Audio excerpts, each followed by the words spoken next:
Welcome, ladies, to the Real Estate Investor Show, providing inspiration, strategies, and insight to empower women investors to live balanced and financially free lives. Now, here are your co-hosts, Liz and Andressa.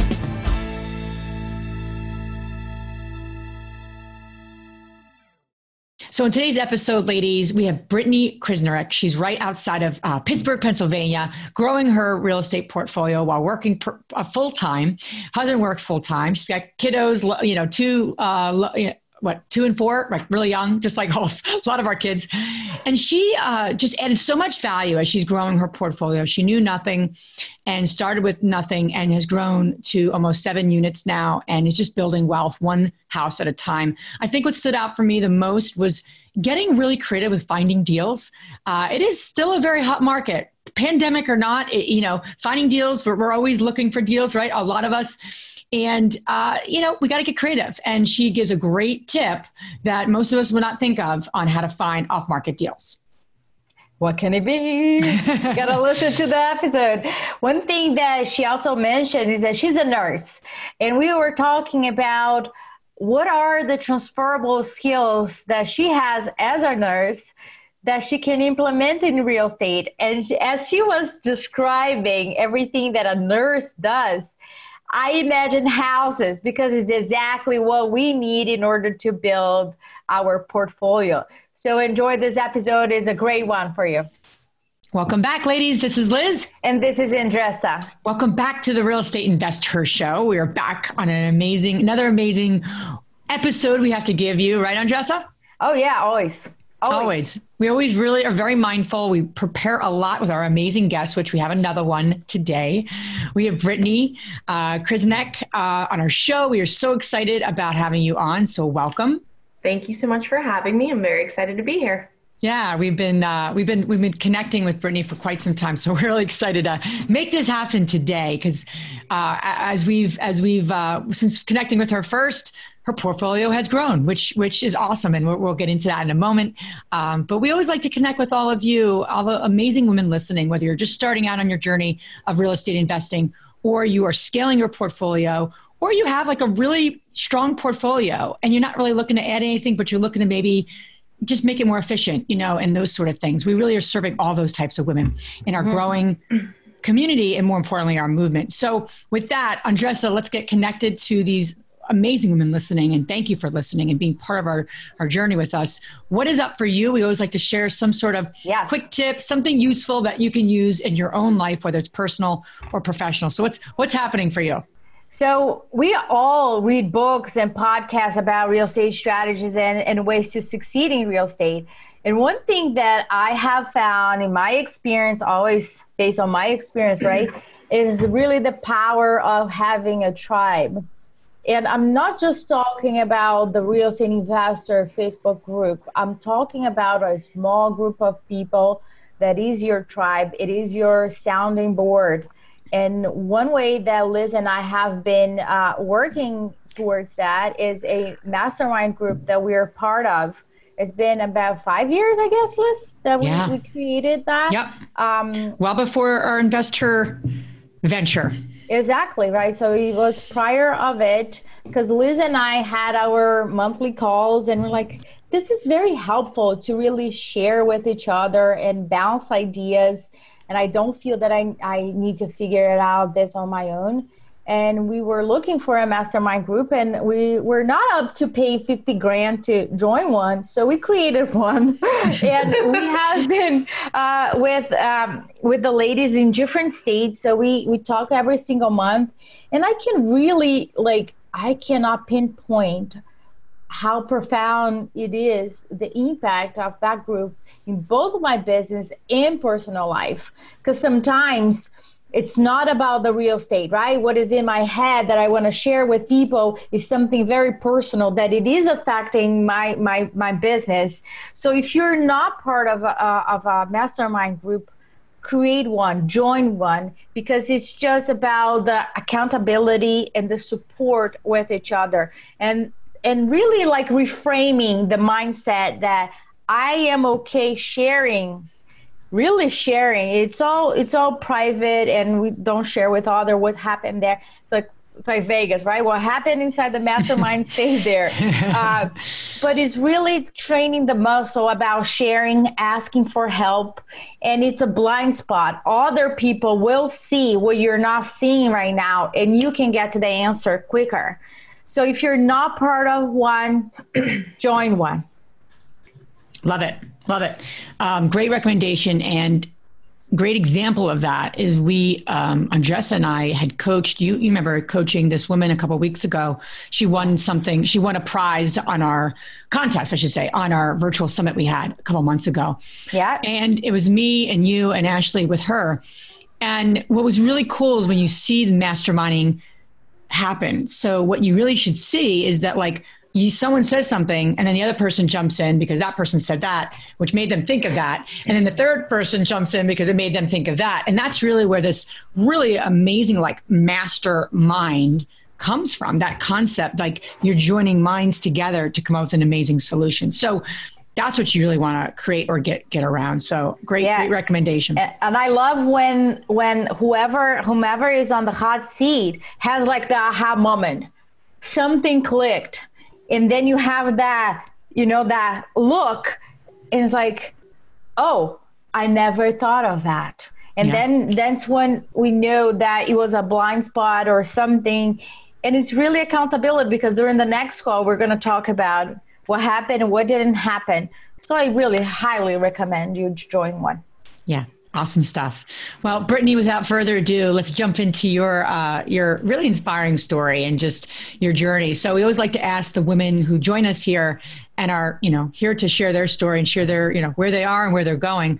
What propelled you? What inspired you to get involved in investing? Well, I actually was completely uninterested in investing. My husband has always wanted to do it. And I always had that mindset that, I don't want people calling us in the middle of the night and this and that. And after I had my kids, when I had my first son, I was working, I'm a nurse in my normal career. And I had gotten promoted as a manager and was working crazy hours and just never really felt like I was truly home when I was home. And I was like, this can't be life. We have to figure out a better way that we can enjoy our family and not just living to work so that, we get a vacation a year. And we started looking at other routes and things we wanted to do. And we were on our way to drop my son off to go have my daughter at his aunt's house, and the house next door to her was for sale. And that was my husband's family home, and they knew the owners were my mother-in-law's boss, and they lived out of state. They were renting it to a lady. She was a really great tenant, took good care of the property, didn't want to move. And he was like, why don't we buy this house? We already have a tenant. She pays rent. She takes care of it. It would be really low maintenance. And I was like, okay, why not? But let's talk about it after we have the baby. Good timing, right? Yeah, great timing. So about a week later, we were home from the hospital. We're sitting on the couch. My family was over, to see the baby. And we were like, let's call and find out about that house. And it ended up being under contract already, and, didn't end up working out, but it kind of got that door open for us where we were like, maybe we should look into this. And I think a week after that, we went to a graduation party, and one of our friends that we grew up with, who's always been an entrepreneur, started talking to my husband about houses. And my husband was like, I've always wanted to do this. What do you think? And his answer to him was, why haven't you done it yet? What are you doing? And he was like, I don't know. And he recommended that we read the Rich Dad Poor Dad book, which I know a lot of people are familiar with. And my husband is not a reader by any means. And he went home, read the whole book, or listened to it on Audible over 2-day span, and was like, you have to listen to this book. I really want to do this. And I was like, whoa, you read a book. That's cool. Okay, I'll listen to it. And after that, I was like, he's such a hands-on person. So him reading, he's just not into it.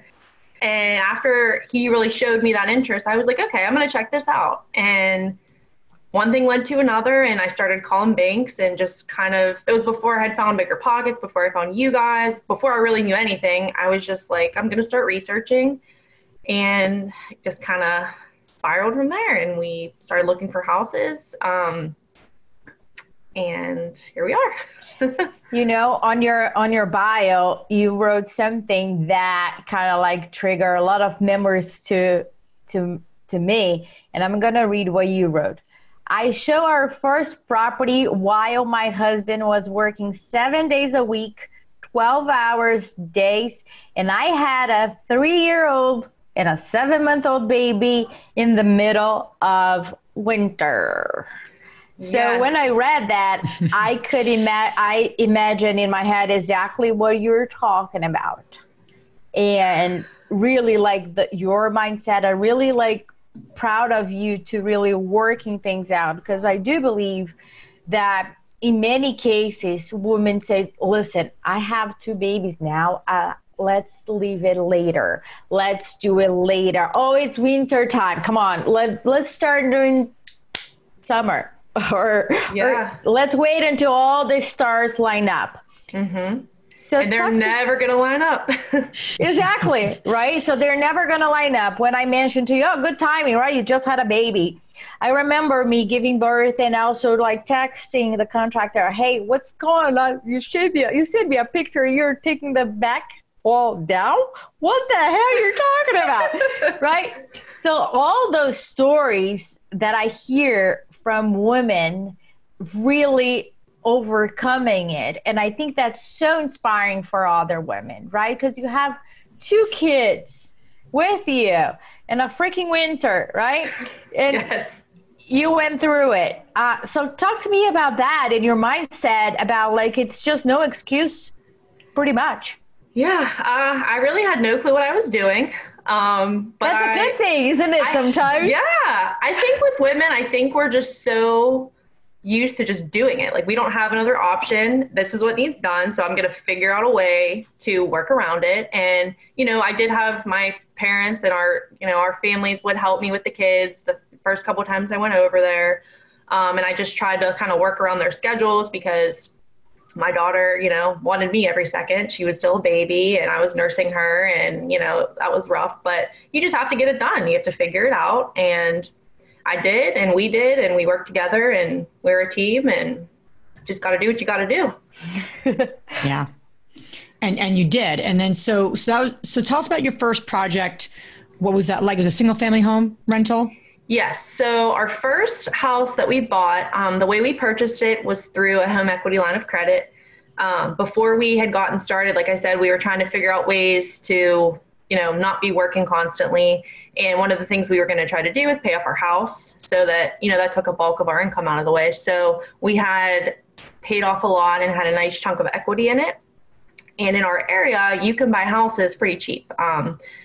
You know, most of the houses that we buy are around 30 to 40,000. We're usually all in between 50 and 60 max after we rehab. So we bought the house with a line of credit. We looked at it, and it was an elderly couple's house. The husband had passed away, but he was one of those people who took like immaculate care of it. And it was very clean, and it really didn't need anything major done, which was like what we needed for the first house, because, you know, my husband really wasn't home and I could only do so much with them, and he could do what he could after work, but, you know, working 12-hour days, you're tired. So it was just the perfect house for us. So I started researching. I spoke with the investor that I was saying that kind of got us started, and he gave me some tips on how to screen people.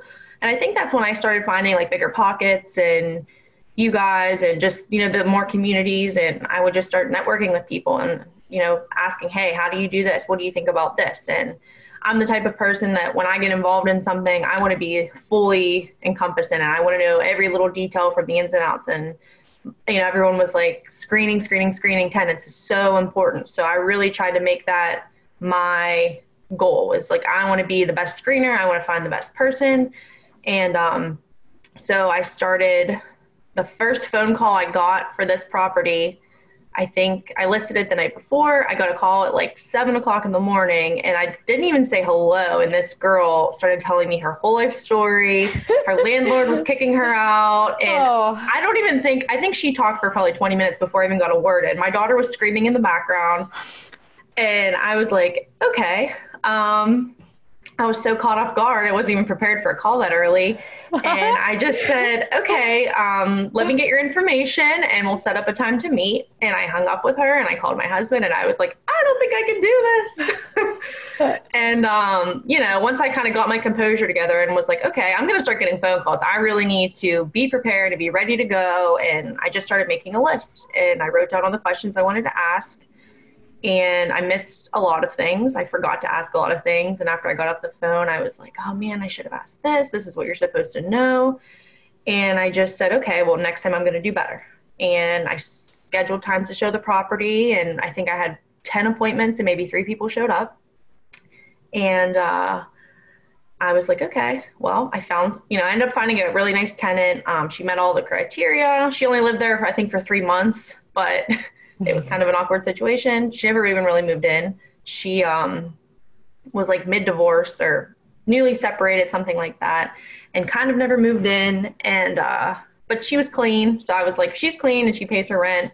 I'm okay with that for now.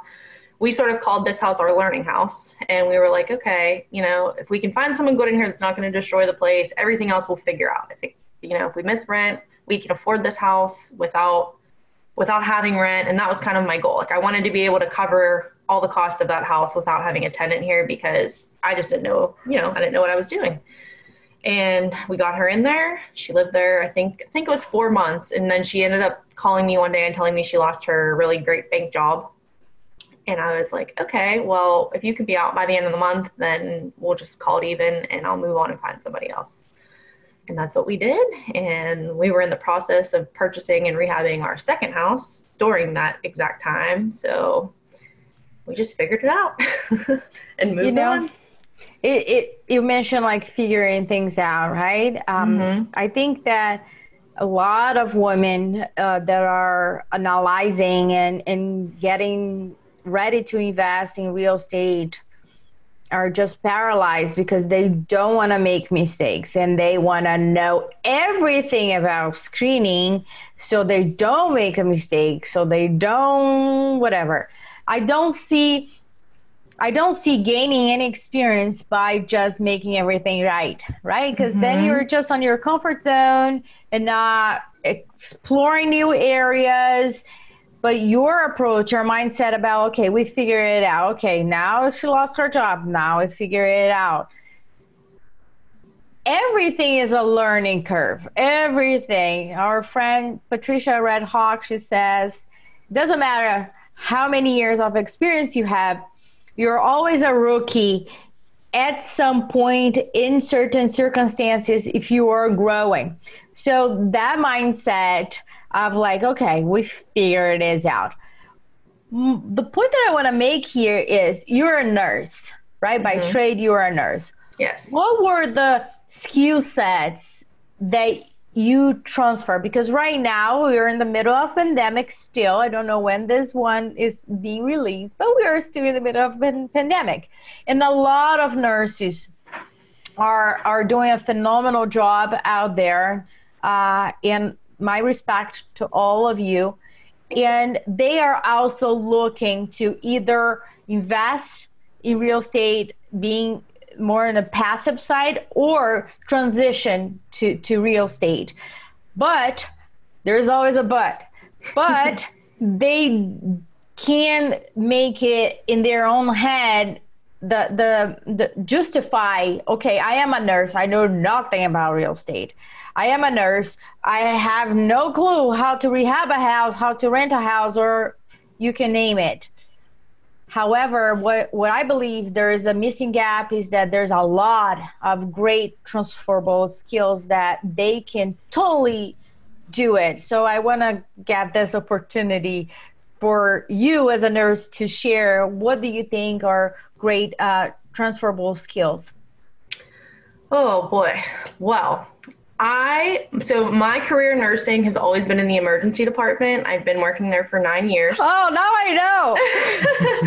So I'm used to organized chaos. But as a nurse, you're constantly reprioritizing. And for me, I never know what's walking through that door. So you just have to be prepared as you can be.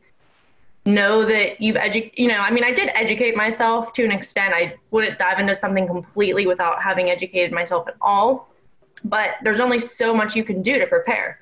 And, you just have to constantly grow and keep learning. And with nursing, you're always reprioritizing. So what's important right now might not be the most important thing 10 minutes from now. And, you have to keep yourself organized as well, because you're dealing with people's lives, and you have to, make sure that while you're taking care of this patient, if they're not feeling well, that you're getting back to that. And I think learning that organization and that prioritizing is really what keeps me organized in this field as well. And I think that one of the great things for me about being a nurse too is that I have the ability to be a little bit more flexible with my schedule. And that helps, with doing things with the house and being available at different times and different hours. So all the nurses out there, I encourage you to reach out and get started investing, because that skill set that we use every day totally transfers to real estate in so many ways. But those are what I think are the main ones for sure. Yeah, I love that. I was on one of our newer meetups that launched last week, and I just wanted to welcome everyone and that sort of thing. And I'm like, I knew I had to put my kids down. So I was just going to stay on for 10 minutes or so and just say hi to everyone and do what I could. And then Which one was that, Liz? Going blank in my head. Was it Chicago? Yes. I'm sorry. It wasn't a brand new meetup, but it was like a relaunch of our Investor Chicago group. Yeah. So so they started all talking, and I'm like, I waved to my husband, like, can you put the kids down? Because I really wanted to stay on the call, which I knew I would, but I was trying to balance, of course. So as I stayed on and everyone was introducing themselves, everyone was from the healthcare industry, literally on the call, like just about maybe 90% of the women on the call. And I was very fascinated by it. It's like, wow, it's interesting, And you think about everything going on in our world right now, right? Mm-hmm. And how much we're leaning on this profession, right? The healthcare industry. We always have, right? Just because of what you guys do for our society, but now more than ever, right? And then you have everything else happening. Like, so people have time to think, sometimes time to think, step back and go, okay, what do I want to create for my life? So anyway, I was really inspired by that. I was like, wow, we really could be helping women in that industry too. Like, in terms of investing and whether they want to do it actively or passively. So I was inspired by that. My question to you is, you said something really interesting about like organized chaos. And I think women are really good at that. I think we sometimes create the chaos, to be honest. Yes, but we do. I mean, to be honest with you, right? However, we do step into it a lot. And I think that's an amazing skill you just said. Like, how do we deal with that? And then how do we manage it? And then how do we work through it? And I mean, that's the epitome of this business, right? Absolutely. Pretty much, right? Just right? imagine like a rehab house, when you go in, it was like, whoa, what happened here? Hurricane or something? Oh, no. It's just we're having lunch. Yeah. I mean, I'm thinking about our current project, right? And we have under an apartment building under contract, and at the same time, we're raising money. We're looking to raise all the equity. It's a very big raise for us. It's a very big project for us. And then at the same time, I'm hearing conversations going back and forth with the owner, right? There's things happening with the property they're not willing to do. So like, there's all these things happening at the same time when you're getting to closing, whether it's a single family, whether it's an apartment building, it just might be more complex, right? Regardless of the fact, it's just organized chaos. I'm like listening to all these conversations. I'm part of some of them. I'm like, this is crazy. Like not in a funny way, but I'm like, this is fascinating. This whole thing is fascinating. And we're onboarding a new person to help us and a new portal. And it's like, yep. Okay. I'm just going to, and it's like, you got to step away from it and then go back to it with a different eyes, but being okay with it. Yeah, dealing with it one at a time. So, but I love where you're at, and I love how you've been able to apply so many important things. I want to circle back on the HELOC. I think we assume everyone knows what a HELOC is and the power of a HELOC. I want to just briefly explain that. So the power of a HELOC, and a lot of people don't get it, is that if you do have built-in equity in your home, where in other words, if you're literally going to write a check today for your home to pay it off versus what it's worth, you may have equity in the property in the most simplistic way. banks will give you a line of credit against that equity, not the whole amount, not in this day and age, obviously, but I'm sure they, maybe 70, 75% loan to value. I don't know where some of those banks are right now, but that would be my assumption. So I think that's very powerful. And a lot of people don't even realize they can tap into the equity of their home. They don't have to just invest in their own projects. They could take that HELOC and they see a local investor doing amazing things. You could lend it to them or go into business with them or whatever. Obviously you want to vet this person in their projects, but that is not restricted. It's your line of credit in essence, because it's against your home that you own. So I just wanted to share that. That's, we do a lot of that kind of like creative financing, and that's always a strategy we always like to recommend. As long as you know what you're doing, right? It's not like a big checkbook, like, oh, it's gonna wheel and deal here. I mean, you lose the money, you kind of like not a good place. So obviously you have to be very good steward of that. But I've also found with regards to that, from a lending perspective, I've seen a lot of small banks being really more investor friendly, if you will. Over the years, that's worked with us as small community banks. When it comes to HELOC, I would go to like a Wells Fargo. I would go to a Bank of America. I've seen that to be successful as well, because they're easier to deal with. You have your checking account with them, or so you can also. It's not just the small community banks that we often think of in terms of loans. I just wanted to make mention of that it could be the larger banks. Sometimes they're even easier to work with when it comes to those kinds of programs. Now, COVID, I'm speaking of this in the midst of COVID and the pandemic.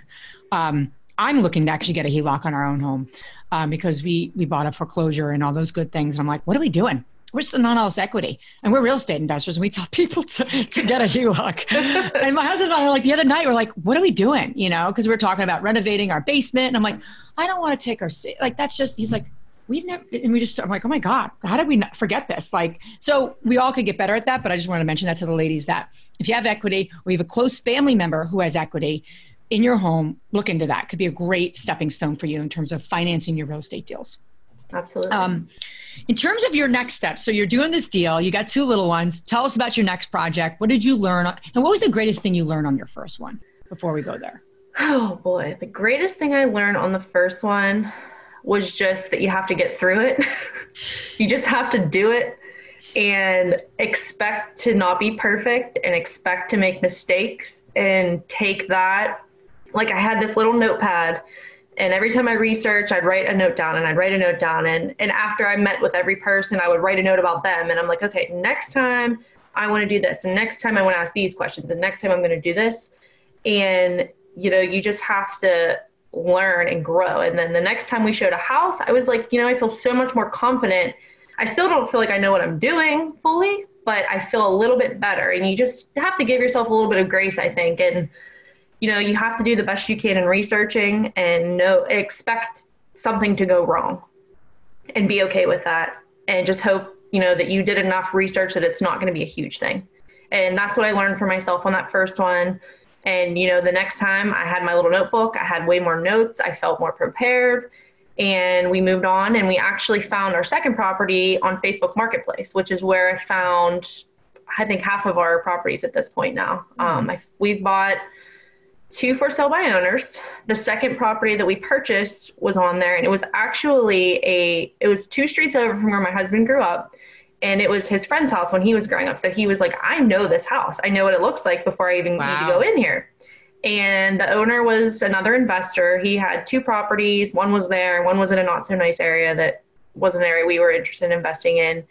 And he was ready to retire, and he was just kind of over it. I actually never even saw the house. My husband went and met with him, and he said, if I feel comfortable, are you okay with me putting an offer in? And I said, sure, go for it. I trust you. Me and him work as a team, and we trust that the other person kind of, knows what they're doing, and, we're doing the best for ourselves as a family. So he put an offer into him, and I went and saw it, a couple days later, and I was like, all right, house number 2, let's go. What are we going to do now? And it was exciting, and it was cool that, after going through the first house and going through the tenant screening and everything, that he felt comfortable going there and putting an offer in on a house without me even being there. And it was kind of cool for our relationship too, that we were growing together and we were building this business and this team. And because you really need that support person with you, or whoever it might be, you need to really be able to lean on each other. And that's something that's really been a positive for our relationship with doing this. So That's awesome. let's talk about that, right? I know that's Liz's passion, working with your spouse and Some days. some days. Oh, Yes. some days not. So what are the challenges and how you guys overcome this? Because I believe that different couples work different ways. Your personality, your skill set, your time. It's just so many. There's not like a formula that fits all. Just if you could share what has been working for you guys and how you guys overcome challenges together.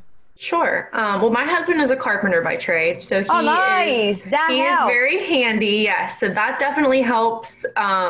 He, knows more what to look for and things like that, and I'm more of the kind of organized paper. I like to know logistical type of thing. So that kind of just sort of formed, like we kind of knew our place, but we talk to each other about what we know and try to come to a solution together on things. So I think the biggest thing is, like for me, I want to know everything, I want to be involved in everything. He's the same way. So for us, it was kind of learning how to trust the other person and knowing that, what they know and what they've been learning about is right. And then sometimes, we fight.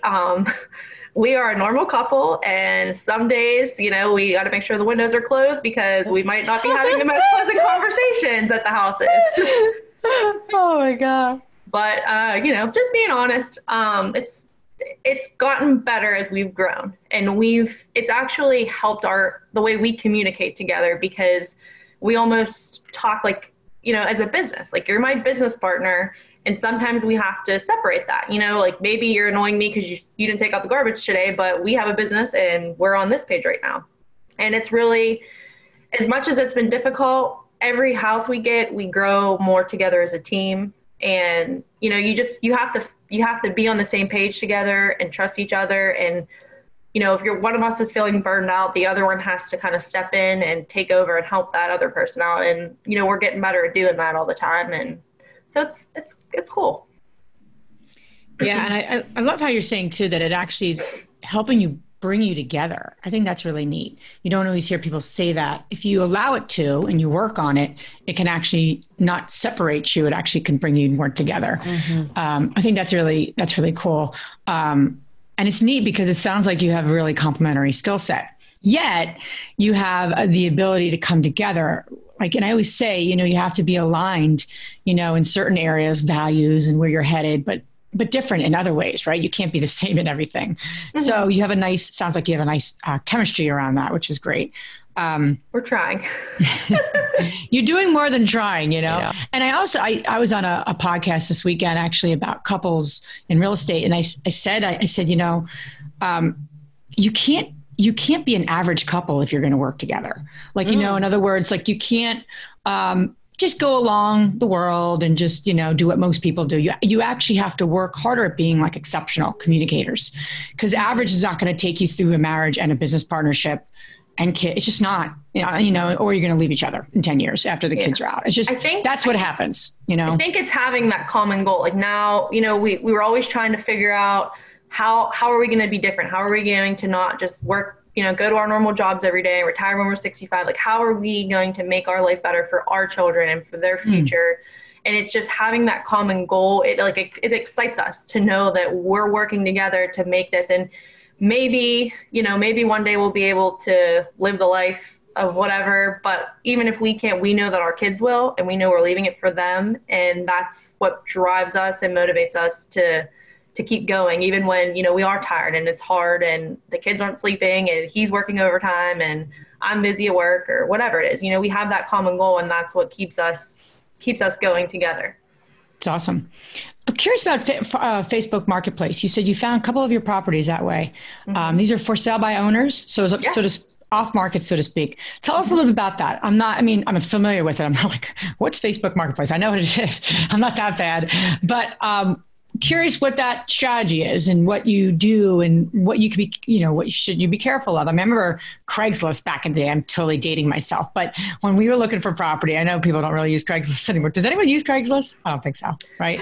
we've had some scams from our property. Yeah, I know. Everyone uses it. But there was a point. There was a point in investing that everyone used Craigslist. Everyone did. Mm-hmm. We put our rentals on there. I mean, I put all our rentals on there back in the day. I really do feel like I'm sad, like I'm 95 right now. But anyway, regardless, Craigslist was our go-to. So I know Marketplace has become like that. And I'm just curious why and how you've managed, you know, do you look for certain things, or there things that women have to be careful of when they're, you know, I don't know, just wanted to go in there a little bit to absolutely. talk about that strategy. So I've had some sketchy things. So I will say, you know, obviously be careful, take someone with you or let someone know where you're going or whatever it might be. Normally we go together to look at them. So, you know, I obviously have someone there to keep you safe if something were to happen.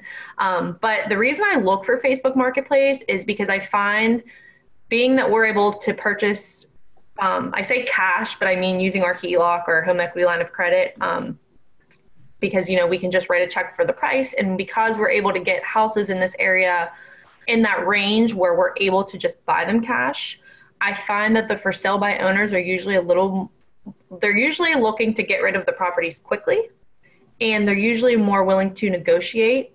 And one of the positives for us is because my husband is in the construction industry, I guess I could say, he sort of is able to kind of do his own general inspection of the properties. And when we walk through it, you know, he's like, okay, I know we're going to need windows. I know we're going to need this. I know this HVAC is going to go in a couple years or whatever it might be. And we sort of, you know, we buy them as is. So a lot of people like that they're not going to have to go through the whole inspection process, but we're plugging in those numbers where we're, based on what we're offering you, we're expecting to fix this, this, and this. So it's already built into what we're offering. And a lot of people in our area are older. You know, the area that we're in used to be a booming steel town, and it's sort of kind of declined over the years, but it's a very still strong blue collar area. But you'll find a lot of elderly people who, you know, go to a nursing home and their kids just want to get rid of the property quick, or they just want to downsize. And they're not really looking to make a huge profit. They just kind of want someone to take it off their hands as it is. So I try to investigate. You know, I see a property and I'm like, who owns this? Where are they? Is it an out-of-state investor that might want to get rid of it quickly? Is it a, you know, family member that may have moved into a nursing home or whatever? And I'm like, okay, this person might want to get rid of this quickly. So maybe we can put in a lower offer that is more willing to get accepted versus going through the MLS where everybody and their mother has access and is looking at that, where maybe not everyone is looking on Facebook Marketplace. It's great. So we found 3 of our deals that way. We're actually under contract right now for another property that I found on there. So far so good. That's awesome. And it's really, it's finding those off-market deals and then finding something that works for you and then just doing, and then having a few different strategies, right? So as you grow, you're in the process as well, where you've been managing everything yourself, 2 little ones, full-time jobs, and you're managing your portfolio. You're now looking to maybe outsource that or hire a property management company. Tell us a little bit about that process. I think that's a very common place that a lot of people get to. You know, and there's people who manage hundreds of properties themselves. I think that's who they are though. Like that's their style. That's who they're, you know, that they want to build a property management company. But then you get to the point where like, God bless them. Yeah. God bless them. And that's amazing. It's not easy work. We all know that. I mean, it's tough. It's tough work. And I was there too. We were managing a couple hundred units. And then we said, we need to start transitioning this. Like what are we really great at? And then let's figure out what we can get outsourced. It doesn't come with challenges, right? Because, you know, companies aren't going to take care of your properties just like you would. We can go into that whole strain, but you have to outweigh pros and cons, right? So there's always that piece to this business. So tell us a bit about the process you're going through, how you've been embarking it, questions you're asking, because I you know, it's a very common thing that for a lot of women to be dealing with. So what kind of brought this on for us, we currently, prior to us deciding this, we had 4 single family homes, and we recently just purchased a duplex, which is our first multifamily. And congrats. Thank you. I feel like I'm kind of in new territory all over again because I'm not used to dealing with 2 different groups of people living under the same property. And I'm like, I feel like I'm starting from scratch. Like I have to learn, how do I manage this? What's different? And I try to always, as I'm sure most of you do, think, what are all the problems I'm going to have before they happen? Like, how can I make sure everything is as good as it's going to be to avoid having issues? And it was kind of a combination of wanting to learn from another company as we start to scale, like how do their systems work and what are they doing differently that I could learn from and eventually take this back and do myself. So we sort of kind of decided, like how our first house was our learning house. This is like our learning year. And we're going to, we were like, let's try out a property manager. Let's see how they manage this differently than we can. And let's see what we can take from that. And if we like it, then maybe we'll continue. And if not, we also wanted to use it because, we're growing quicker and we want to keep growing. And with all these things, the kids and the work and the whatever, it's like you can only give so much of yourself and still have time for your family. And we were like, we need to decide what we want to take out so we can continue doing the things we're good at. And so that's kind of what started this. And our local meetup is run by a property manager, and we talked with him initially. I've talked to him a couple of times. He's been very helpful for me just in general with the properties, and, with me having questions, he would always willing to answer them and stuff. So he was really helpful. And then our realtor, who were basically his exclusive clients because he got his license, he's an investor and he got it for himself. And we just sort of were like, hey, do you want to be our realtor too? So he sort of is getting into that mix too, where he wants to be a property manager, and he's working with a big brokerage in our area. And he was like, why don't you let me do this? I'm starting to look to take on my own clients with this company. I already know you guys. I know how you run your properties. He knows I'm very particular and I want to be involved and understands that. And has a very similar mindset to me.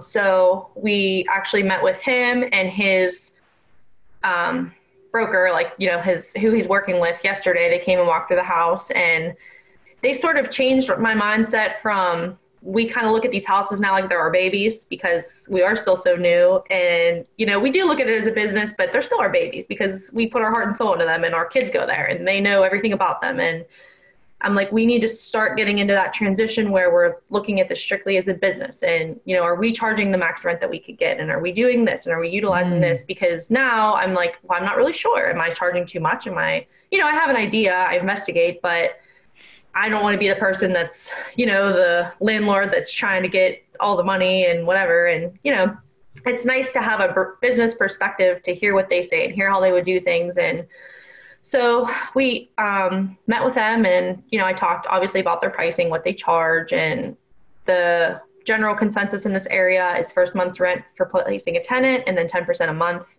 after that. And, they handle all the calls, middle of the night stuff. They can basically be as much as you want them to do or as little. So we're still going to be very involved.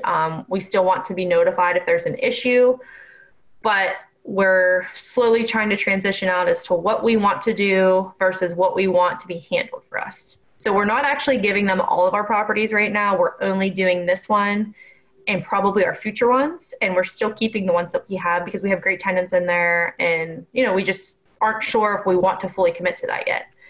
But it's a learning process. And, the more we continue to grow, it's going to be harder for us to keep managing ourselves and do all the things we want to do. So we feel like it's just the right step for us at this point. And I love what you're saying, because you guys found ways that fits your needs and your pace, and there's nothing wrong with it. You feel that those are your babies. There's nothing wrong with it. It's just, there's not like a switch saying, okay, business. Yes. Now it's hard to let them go. I was like, I don't know if I'm ready for this, but I think we need to do it. Yeah. And I think that every single person has a different timing. As you grow and you gain knowledge and you gain different experiences, you still have a chance. I know a lot of investors that they have knowledge. It's not that they don't know. They know, but they choose to do the way that they choose to do and be personal and more like a boutique. The tenants know, they know that he is the guy, he owns it.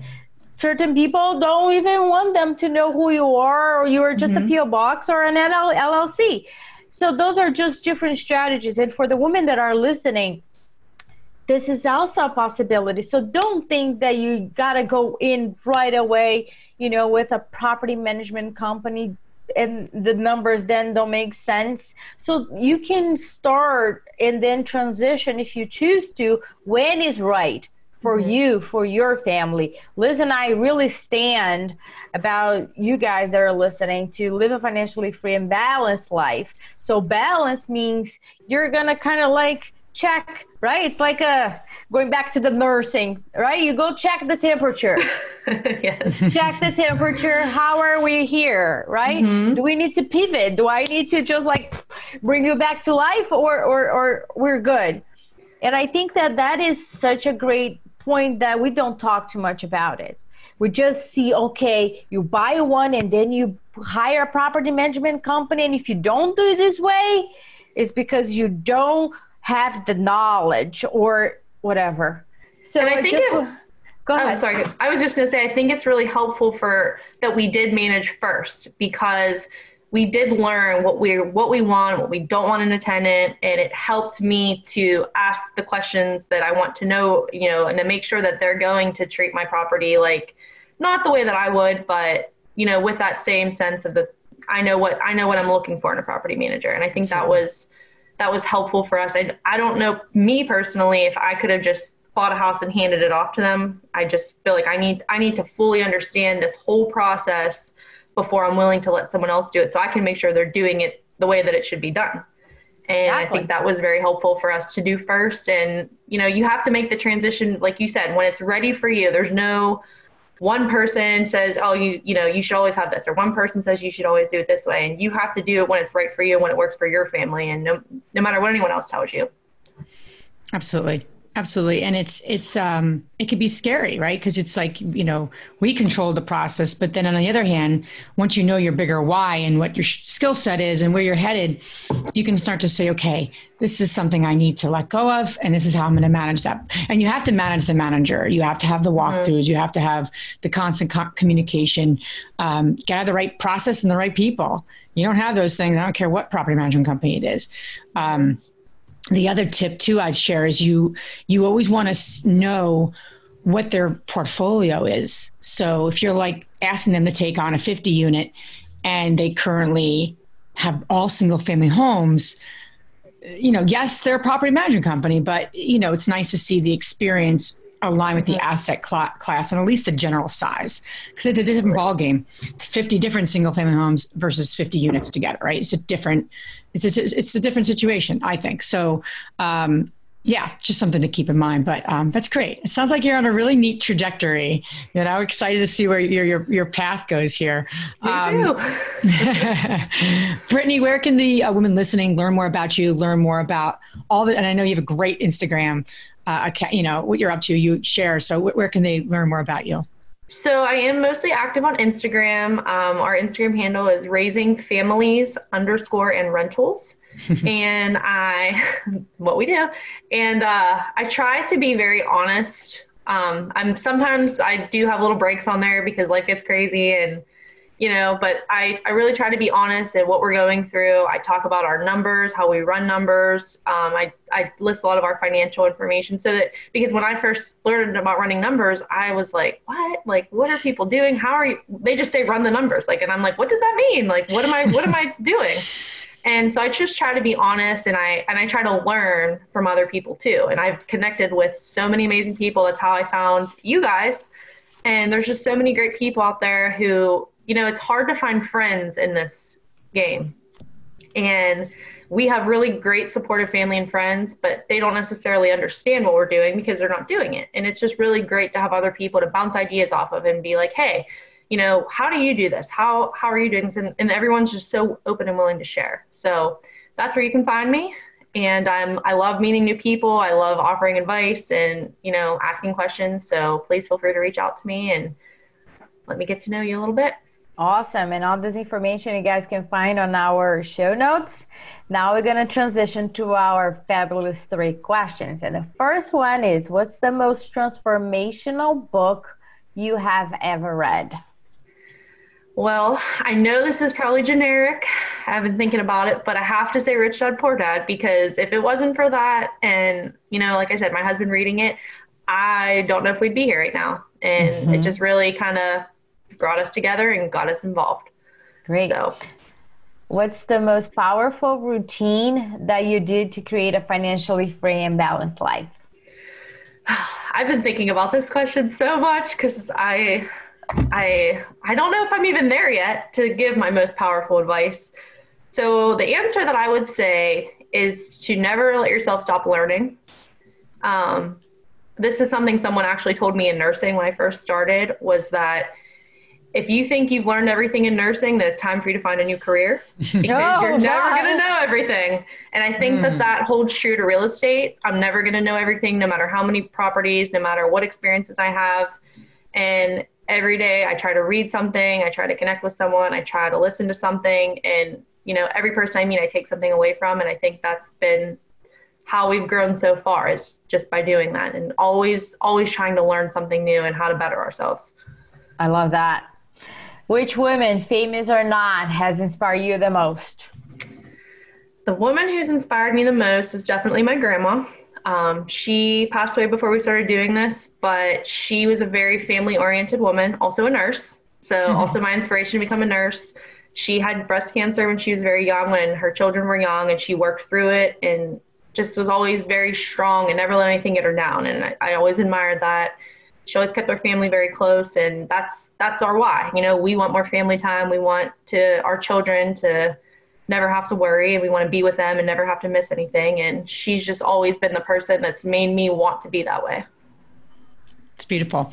Brittney, thank you so much for being on our show. Thanks for sharing your story, and excited for you. You know, I'm excited to have you on right next year. You'd be like, I could see just a neat growth for you and your husband and what you're up to. You got all the right, you know, thinking and taking action. So congrats. And thanks again for making time to connect with us and the women listening. Thank you so much for having me. This was so fun. Thank you. If you enjoyed this podcast and want to receive updates on our next interviews, go to our website, therealestateinvestor.com. There you can subscribe to our show, become part of our investor community, and get updates on upcoming episodes.